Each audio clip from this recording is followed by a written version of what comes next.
যখন জাহান্নামীরা জাহান্নামে প্রবেশ করবে তখন তারা আল্লাহ তাআলার কাছে 4টি জিনিস চাইবে, কিন্তু আফসোস, তাদের সেই চাওয়াগুলো পূরণ করা হবে না। নাম্বার 1, জাহান্নামীরা বলবে, হে আমাদের প্রতিপালক, আমাদের জাহান্নাম থেকে বের করে দিন। তখন আল্লাহ তাআলা বলবেন, চুপ, আমার সাথে কথা বলো না। নাম্বার 2, জাহান্নামীরা জাহান্নামের ফেরেশতা মালেককে বলবে, হে মালেক, তুমি তোমার রবের কাছে আবেদন করো যাতে তিনি আমাদের মৃত্যু দিয়ে দেন। কিন্তু মালেক উত্তর দিবে, তোমরা চিরকাল এখানেই থাকবে।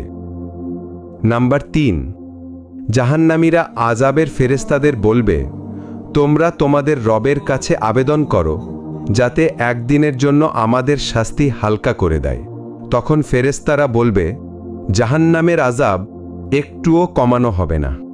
নাম্বার 4, জাহান্নামীরা জান্নাতীদের কাছে সাহায্য চাইবে, কিন্তু জান্নাতীরা সাহায্য করবে না।